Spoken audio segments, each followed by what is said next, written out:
সম্মানিত ভিউয়ার্স, আজ আমি কথা বলবো আমাদের বৃহত্তর ময়মনসিংহ অঞ্চলের তথা বাংলাদেশের উত্তরের একটি জেলা নেত্রকোনা জেলা নিয়ে।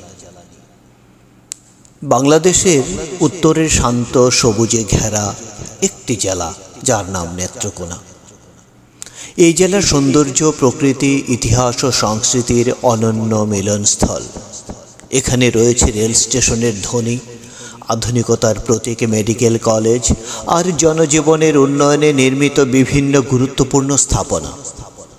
শহরের বুক চিরে বয়ে চলেছে শান্ত স্বভাবা মগরা নদী, যা শুধু শহরের সৌন্দর্যই বাড়ায়নি, বরং শহরকে পরিচ্ছন্ন সুস্থ রাখতে করেছে গুরুত্বপূর্ণ ভূমিকা। নেত্রকোনার আকাশ ছুঁতে চাওয়া চীনামাটির পাহাড় যেন প্রকৃতির অপূর্ব দান। এখানে আছে খ্রিস্টান মিশনারিদের প্রতিষ্ঠিত শিক্ষা ও মানব সেবার আলোকবর্তিকা, যা ধর্মীয় সম্প্রীতি ও মানবতার উজ্জ্বল দৃষ্টান্ত হয়ে দাঁড়িয়ে আছে। এই জেলার গায়ে গায়ে ছড়িয়ে আছে সবুজ পাহাড়, নদী, হাওর ও প্রাচীন কীর্তি, আর সহজ সরল মানুষের প্রাণবন্ত জীবনধারা। এই জনপদের মানুষ পরিশ্রমী, অতিথিপরায়ণ ও হৃদয়বান। সংস্কৃতি আর উৎসব এখানে প্রাণের স্পন্দন যোগায়। পালা গান, লোকসঙ্গীত, বাউল আখড়া আর গ্রাম বাংলার ঐতিহ্য এই জেলার আত্মাকে যেন বাঁচিয়ে রেখেছে। নেত্রকোনার সাহিত্য সঙ্গীতে বহুল হাওর ভরা মাটিতে তিন রত্ন সংখ্যাগরিষ্ঠ ব্যক্তিত্বের জন্য একটি সাহিত্যিক অলঙ্কারমূলক শ্রদ্ধার্ঘ। প্রথমেই বলছি আমি কুদ্দুস বয়াতি নামক বাউল শিল্পীকে। নেত্রকোনা জেলার রাজীবপুর গ্রামে জন্ম নেওয়া কুদ্দুস বয়াতির স্বর যেন এই মাটির ঘ্রাণে মিশে আছে। তিনি শুধুই গান গাইতে যাননি, তিনি এক জীবন্ত বাউল মনোবল। আমি বাউল শিল্পী না, আমি লোকজ শিল্পী বলেছিলেন তিনি নিজেই। তার গানে ধ্বনিত হয় মাটির টান, জলের ছোঁয়া, মানুষের হাসি আসার অনুরণন। আর হাওয়ার বাউল তান, নদীর ঢেউয়ে ভেসে আসে গান। নেত্রকোনার শস্য দুটোর মাটিতে তার সুরেরা বসেছে একাধিক ঘনিষ্ঠতা, সহজতা ও স্পন্দনে। আমরা তাকে স্মরণ করি যেমন এক বাউল পাখি, গানের পাখি, যিনি মগ্নতায় আত্মনিবিষ্ট হয়ে আমাদের মনকে কোমল করেছে, আমাদের হৃদয়কে ধারণ করেছে। বাংলা সাহিত্যের এক বিশাল রত্ন হিসেবে পরিচিতি লাভ করেছে এই জেলায় বসবাসকারী নির্মলেন্দু গুণ।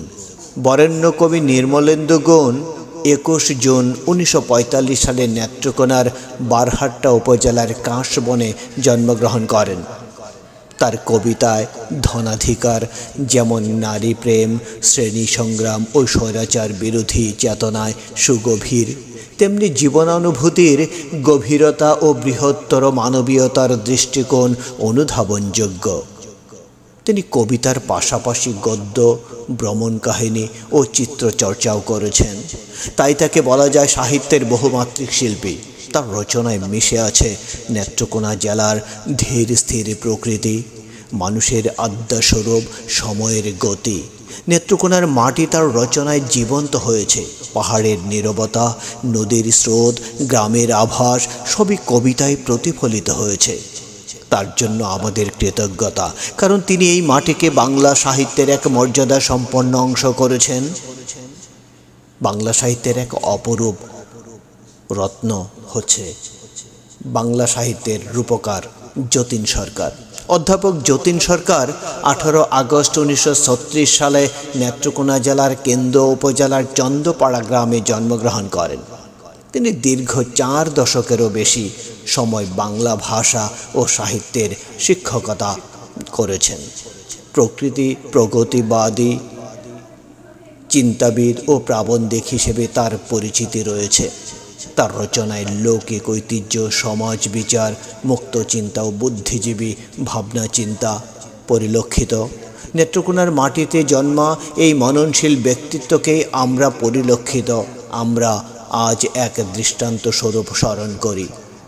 তিনি শুধু লিখেছেন না, তিনি ভাবিয়েছেন, প্রশ্ন করেছেন, কর্মকাণ্ড পরিচালনা করেছেন, সংস্কৃতিকে এগিয়ে নিয়ে গেছেন। তার জন্য আমাদের সম্মান ও কৃতজ্ঞতা। বাংলাদেশের একজন বিশিষ্ট নভেলিস্ট, নাট্যকার, টিভি চলচ্চিত্র নির্মাতা, শিক্ষক ও গবেষক হচ্ছেন হুমায়ূন আহমেদ, যিনি 13 নভেম্বর 1948 সালে বর্তমান নেত্রকোনা জেলার, সেই সময় ময়মনসিংহ জেলার অন্তর্ভুক্ত কুতুবপুর এলাকায় জন্মগ্রহণ করেন। তিনি সাধারণ মানুষের কথা বলতেন, শহরের মধ্যবিত্ত তাদের জীবনের আনন্দ, দুঃখ, স্বপ্ন, আশা এমন ভাষায় যা সহজে হৃদয়ে স্পন্দন জাগায়। এ কারণেই অনেকেই বলেন তিনি বাংলা সাহিত্যের এমন একটি যুগের সূচনা করেছেন যেখানে ঢাকা হয়ে উঠেছে বাংলা সাহিত্যের এক কেন্দ্রবিন্দু। তার নাটক ও টিভি সিরিয়ালগুলো খুব জনপ্রিয়, যেমন কোথাও কেউ নেই, ওয়ময়, বহুব্রীহি ইত্যাদি। তাকে আজ দেশবাসী সবাই শ্রদ্ধার সাথে স্মরণ করে।